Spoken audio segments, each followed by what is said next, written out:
यदि हमारे चैनल को सब्सक्राइब नहीं किया तो कृपया सब्सक्राइब कर दें और बेल आइकन पर भी क्लिक करें। देखो ये हो गया चालक, इसमें क्या प्रवाहित करेंगे, विद्युत धारा।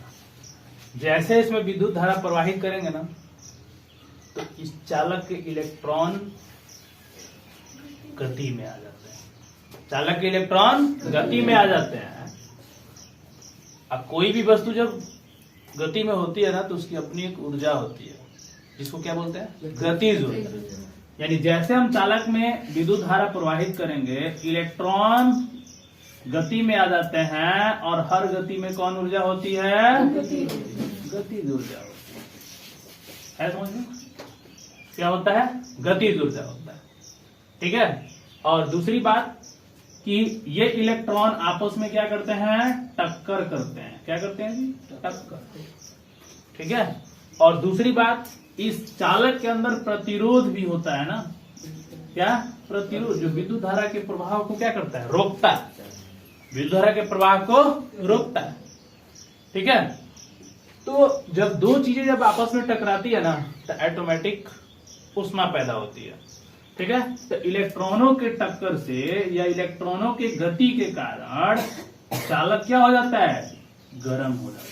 चालक गर्म हो जाता है। यानी इसका मतलब जब हमने चालक में विद्युत धारा प्रवाहित किया तो कुछ देर के बाद, देखो ये तुरंत नहीं होता है, कुछ देर के बाद होता है ना।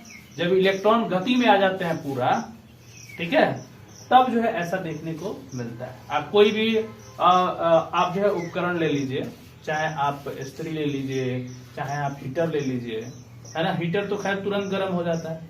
ठीक है। टीवी आप जो चलाते हैं उसको ले लीजिए, मोबाइल आप जो यूज करते हैं उसको ले लीजिए।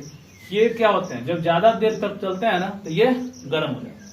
और गर्म होने का कारण सबसे बड़ा क्या है, ये जब जो है विद्युत धारा तार के अंदर प्रवाहित होती है तो इलेक्ट्रॉन के टक्कर की वजह से और इलेक्ट्रॉनों में गतिज ऊर्जा की वजह से चालक क्या हो जाता है, गर्म हो जाता है। और इसी प्रभाव को हम विद्युत धारा का ऊष्मीय प्रभाव कहते हैं। तो विद्युत धारा के ऊष्मीय प्रभाव से हम क्या समझते हैं, तो विद्युत धारा के ऊष्मीय प्रभाव से हम यही समझते हैं, जब किसी चालक के अंदर विद्युत धारा प्रवाहित की जाती है तो वह चालक कुछ देर के बाद गर्म हो जाता है। और चालक का यह गर्म होना ही विद्युत धारा का ऊष्मीय प्रभाव कहलाता है। विद्युत धारा का ऊष्मीय प्रभाव कहलाता है। तो कहने का मतलब ये है कि ऊष्मीय प्रभाव में क्या रिलीज होगा, ऊष्मा। क्या रिलीज होगा, ऊष्मा। ठीक है। तो कितनी ऊष्मा रिलीज होगी, इसके लिए हम एक फॉर्मूला बनाते हैं। क्या बनाते हैं, फॉर्मूला बनाते हैं, है ना। ऊष्मा को जनरली ना हम कैपिटल क्यू से सूचित करते हैं। किसे जी, कैपिटल क्यू से हम सूचित करते हैं। किसको, आप क्या देख रहे हैं कि ऊष्मा जो है ना, किस पर डिपेंड कर रहा है। जब विद्युत धारा प्रवाहित करेंगे तभी ना, प्रतिरोध रहेगा तभी ना, है। यानी विद्युत धारा पर भी प्रवाहित कर रहा है, प्रतिरोध पर भी प्रवाहित कर रहा है। एक और बात क्या है, समय पर भी प्रवाहित कर रहा है, समय पर भी ये डिपेंड कर रहा है। समझ में। यानी तीन चीजें चाहिए। यानी चालक को गर्म करना है तो सबसे पहले उसमें क्या देना पड़ेगा, दूसरी बात उसमें क्या होना चाहिए, चालक के अंदर प्रतिरोध। तीसरी बात, कितनी देर तक विद्युत धारा प्रवाहित होनी चाहिए, T समय तक, तब जाके चालक क्या होगा, गर्म।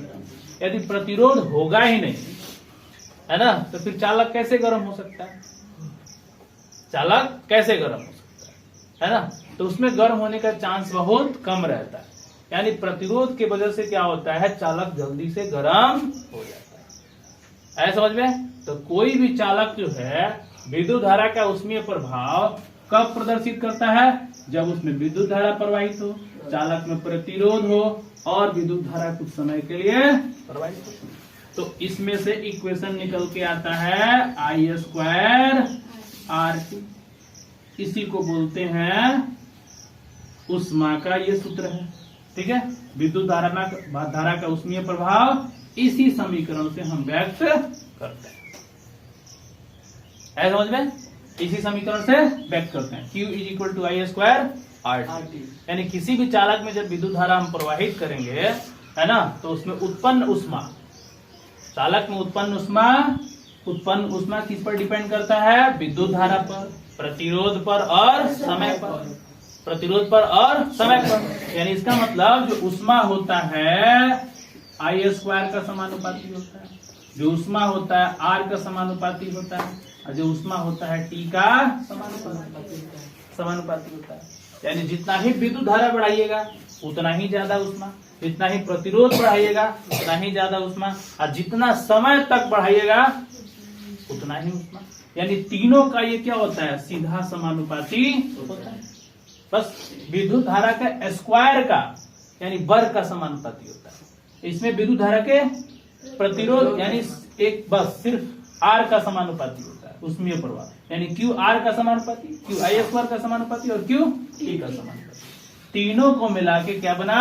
Q = I² RT है, Q = I² RT। इसे हम जूल्स लॉ भी कहते हैं, है ना? क्या कहते हैं?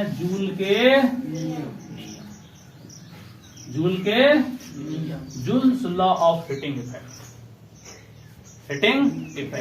यानी जूल के ऊष्मीय प्रभाव के नियम। जूल के ऊष्मीय प्रभाव के नियम। जूल कौन है? एक साइंटिस्ट है जिनके आधार पर हम ऊर्जा का मात्रक रखते हैं। ऊर्जा का मात्रक क्या होता है? जूल होता है। ऊर्जा का मात्रक जूल होता है, जूल, जिसे हम कैपिटल J से सूचित करते हैं, है ना?